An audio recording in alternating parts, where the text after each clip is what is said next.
le journal.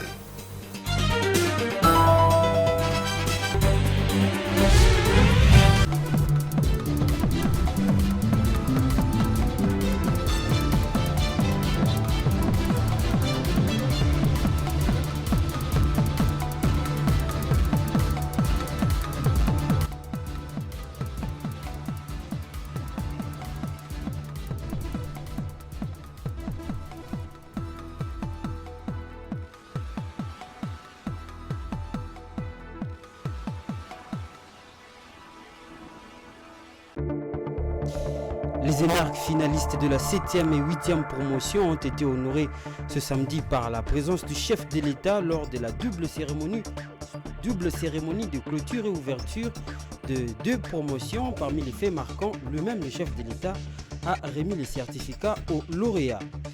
Et puis le projet de loi des finances 2023 vient d'être adopté à l'Assemblée nationale à l'unanimité. La commission ECOFIN de la Chambre basse du Parlement qui a présenté le rapport de son examen à la plénière de ce samedi a ramené ce budget à 15 milliards de dollars américains au lieu de 14 milliards selon le projet du gouvernement. C'est l'heure de vous informer, mesdames et messieurs. Bonsoir et bienvenue à cette session d'information. Vous n'avez pas que des droits et avantages, mais aussi des devoirs, entre autres servir l'État avec intégrité. Ces propos émanent de Félix Tshisekedi qui a honoré par sa présence les finalistes de la 7e et 8e promotion de l'École nationale d'administration ENA. Il a donc pris part ce samedi à la cérémonie de clôture et d'ouverture de la 7e et 8e promotion. Cette cérémonie a été marquée par la présentation de quelques travaux sur les politiques publiques, mais aussi sur les politiques publiques par 2 lauréats et la remise symbolique des certificats par le chef de l'État.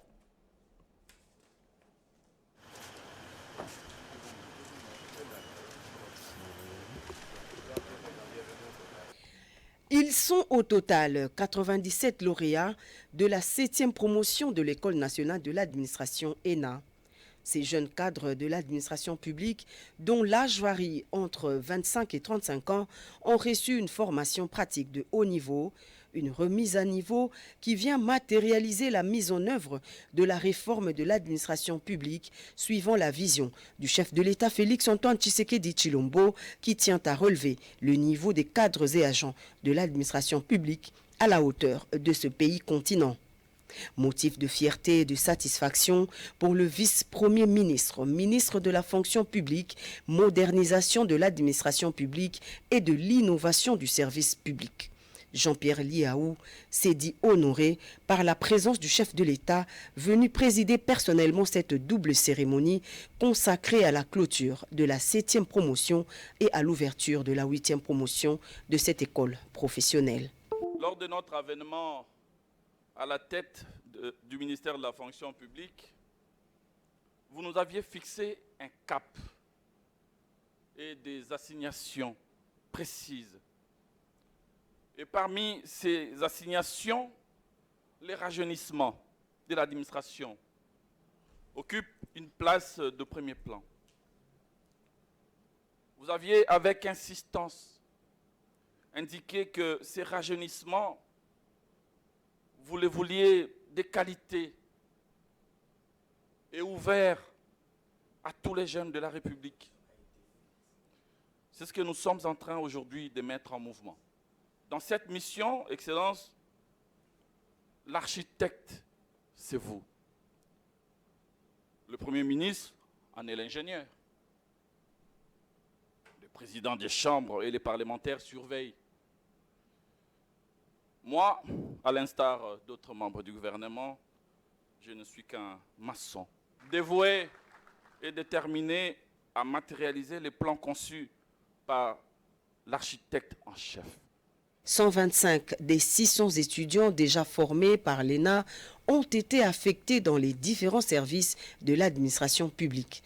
Occasion pour le président de la République de féliciter le vice-premier ministre Jean-Pierre Liaou et d'exhorter les heureux promus à plus d'abnégation et de professionnalisme pour une administration publique dépourvue du tribalisme et qui prône plutôt la méritocratie.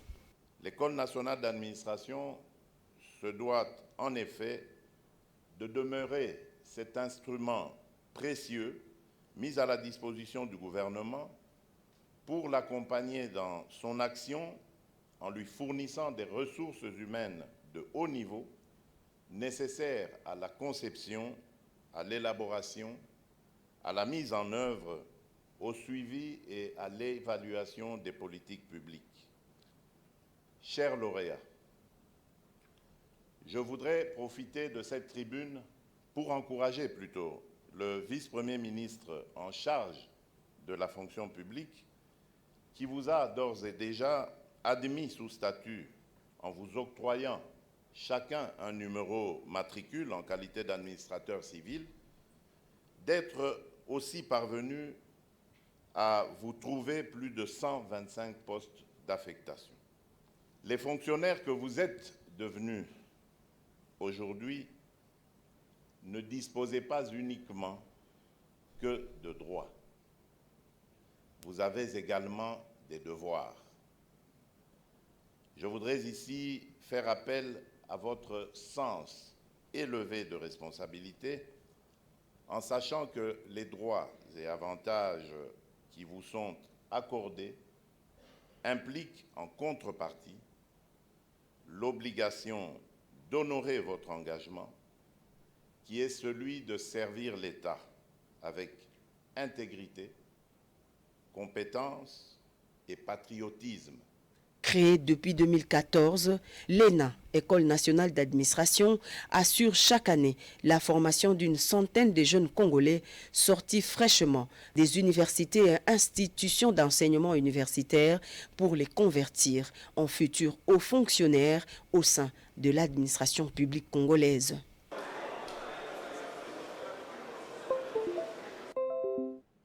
Et puis cette information, en bref, l'Assemblée nationale vient d'adopter le projet de loi des finances exercice 2023 selon la Chambre basse du Parlement. 402 votants sur 402 ont approuvé ces textes. Cette adoption a été faite après approbation des conclusions du rapport de la commission ECOFIN qui a examiné ce projet de loi déposé le 15 septembre dernier. La commission ECOFIN l'a ramené à 15,8 milliards de dollars américains alors que le gouvernement l'avait prévu à 14,6 milliards de dollars américains. La loi sera renvoyée au Sénat pour un examen en seconde lecture. Nous y reviendrons avec force détail dans nos prochaines éditions. La situation financière en République démocratique du Congo, les régies financières ont mobilisé 1541,2 milliards de francs congolais pour le mois de novembre, alors qu'il était prévu d'en mobiliser 1464,4 milliards de francs congolais. Ces chiffres sont du ministre des Finances livrés au Conseil des ministres de ce vendredi 3 novembre. Suivez les détails.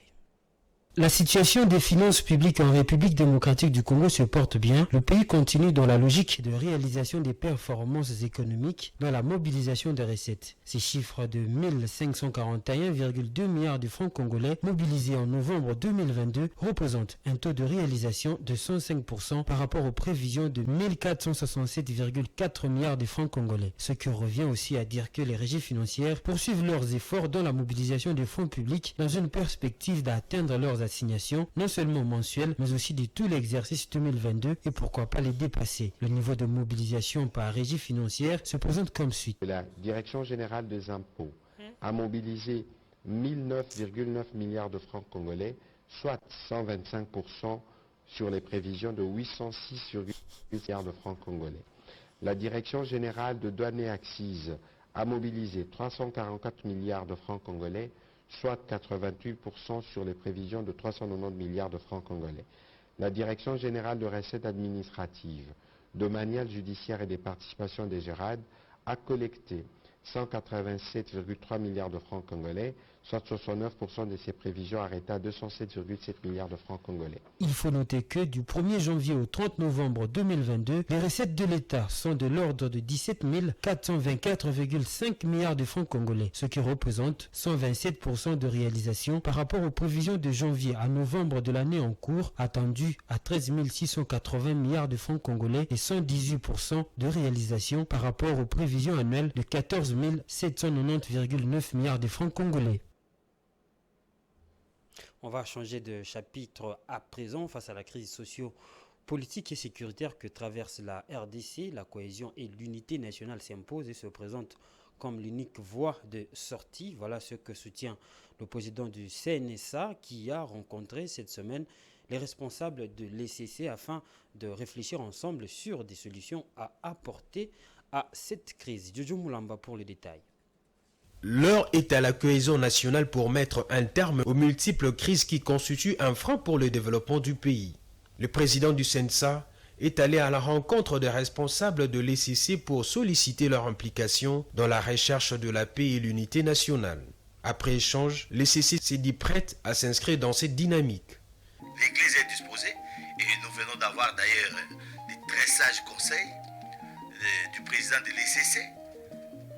Et le contraire nous aurait étonnés. Il a toute sa disponibilité. Il a offert tous ses services pour voir là où ils peuvent aider, il faut le faire pour l'intérêt de notre pays. Sauver le Congo reste le cheval de bataille du CNSA. Le CNSA se battra jusqu'au bout à ce que les Congolais arrivent à sauver leur pays. La situation est plus grave que ça. Et au jour on se raconte que la situation est grave. C'est comme ça que nous sommes venus toquer sur la porte des hommes de Dieu. Qu'on ne cessera jamais à toquer.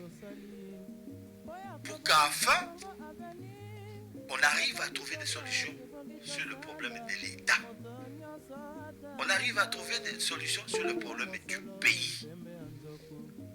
Qu'on arrive à trouver des solutions sur le problème des citoyens. Toutefois, il convient de rappeler que l'émergence de la RDC passe aussi sans nul doute par la cohésion et l'unité nationale. On va parler société dans ce journal. L'ONG Leadership des femmes des médias LFM en sigle a organisé ce samedi 3 décembre dans l'enceinte de l'Université pédagogique nationale une conférence débat à l'intention des étudiants sur le thème la femme de médias et son leadership dans la société, gestion des préjugés et de succès. Animée par les journalistes femmes, elle s'est terminée avec une note de satisfaction après un jeu de questions-réponses. Gisèle Malamba, Patricia Mabungu et Béni Ifombo. Promotion du leadership féminin des médias, tel est le leitmotiv de l'ONG Leadership des femmes des médias, LFM en sigle, qui a organisé une conférence ce samedi 3 décembre sur le thème « La femme des médias et son leadership dans la société ». Gestion des préjugés et des succès. Cette conférence, qui était animée par les figures féminines des pros de l'espace médiatique congolais, ont exposé chacune un sous-thème pour éclairer la lanterne de l'assistance. Pour Rachel Kissita de Actu 30, la jeune fille doit se passer des préjugés pour être focus sur son objectif afin de l'atteindre. Alors que Arlette Boutela, responsable du desk sport à Télé 50, a parlé des défis à relever qui doivent nécessairement passer par un travail bien fait et l'excellence. Après un jeu de questions-réponses avec les étudiants, la conférence s'est terminée avec une note de satisfaction. Cette ONG qui a vu le jour le 7 septembre dernier compte organiser plusieurs activités pour promouvoir les femmes des médias. La province du Congo central dote sa police d'un lot important des véhicules composés de 4 jeeps, 10 voitures, une ambulance médicale et de 10 motos. Ces engins qui ont été remis par le gouverneur Guy Bandou tombent à point nommé pour lutter contre l'insécurité qui sévit dans cette province, particulièrement sur la nationale numéro 1. Gisèle Malamba, Béni Ifombo. C'est dans le souci de lutter contre l'insécurité dans sa province que le gouverneur Guy Bandou a remis ce 2 décembre 2022 un lot de véhicules Pampa neufs composé de 4 jeeps, 10 voitures et une ambulance médicale, mais aussi des 10 motos à la police provinciale du Congo central. Cette cérémonie qui a eu lieu au siège du commissariat provincial à Matadi s'est déroulée en présence de plusieurs autorités policières et civiles. Le numéro 1 du Congo central, qui a procédé symboliquement à la remise des clés, a souhaité que ces engins roulants soient utilisés à bon escient. Voilà, au nom du chef de l'État, je vous remets symboliquement cette clé qui symbolise une partie du charroi que vous recevez aujourd'hui. Faites-en bon usage. Ce sont d'énormes sacrifices que la communauté consent pour mettre à la disposition de la police ce matériel roulant. Que les personnes qui seront responsabilisées les utilisent en bon père de famille. La lutte contre l'insécurité, cheval de bataille du chef de l'État, préoccupe au plus haut point le premier citoyen du Congo central qui a annoncé par la même occasion la création dans les tout prochains jours d'une brigade spéciale de contrôle de la sécurisation de la nationale numéro 1 avec l'appui du ministère de l'Intérieur, Sécurité, Affaires coutumières et décentralisation. Un signal fort pour tous les inciviques et les coupeurs de route qui n'ont qu'à bien se tenir. Mesdames et messieurs, l'actualité de ce samedi nous ramène au-delà de nos frontières.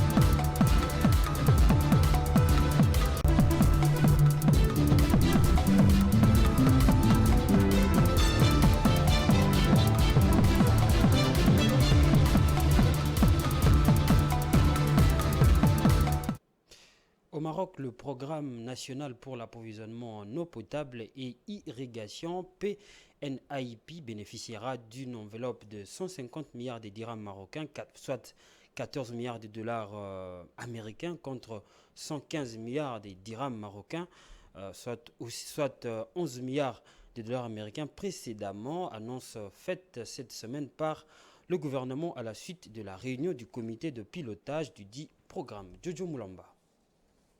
Le Maroc va dans les prochaines années mettre fin au manque d'eau potable. 14 milliards de dollars américains seront consacrés par le gouvernement de ces pays à travers un programme qui s'étale sur la période 2020-2027. Ces programmes visent à booster les investissements pour renforcer l'offre en eau potable et l'irrigation afin d'améliorer la résilience du royaume chérifien face aux perturbations climatiques. Il s'articule autour de 5 axes dont les développements de l'offre en eau, la gestion de la demande et de la valorisation de l'eau et l'amélioration de l'approvisionnement en milieu rural.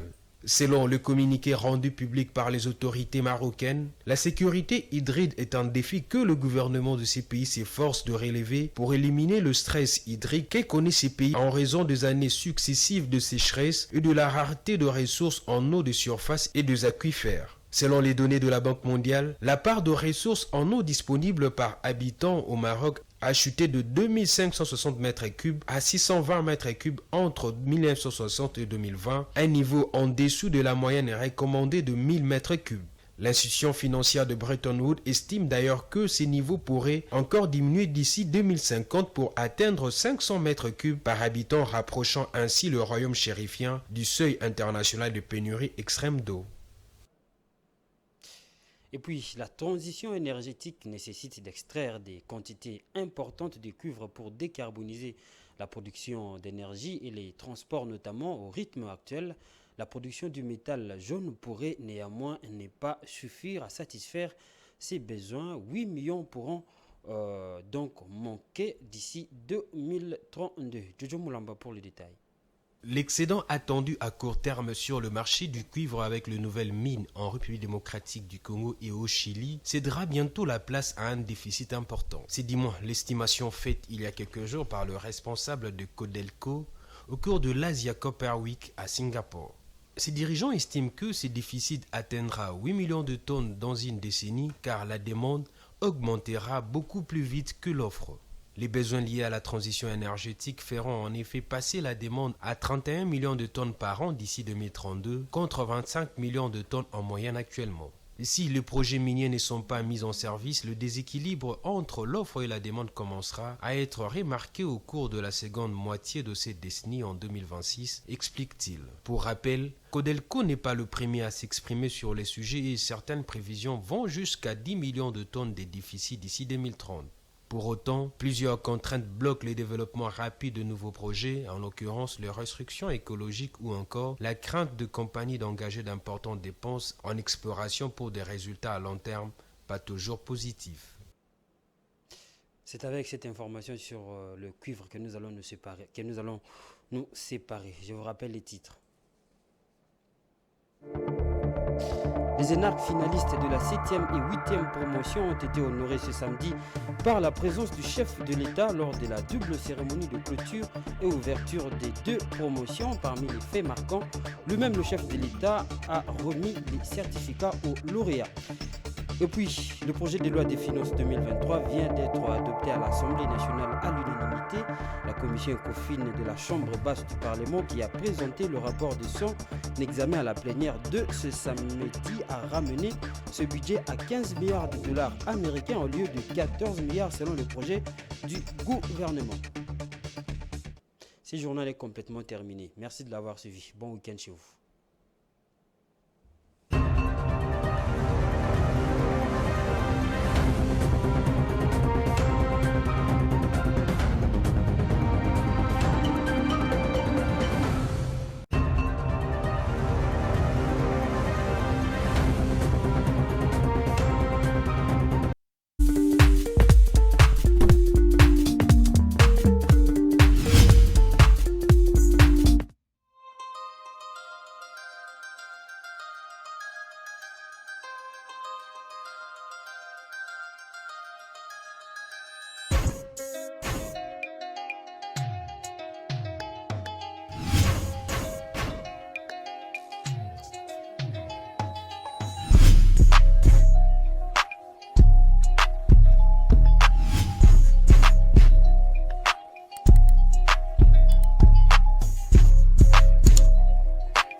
Rapport fait par les CM. C'est procédé ce mardi à l'ouverture de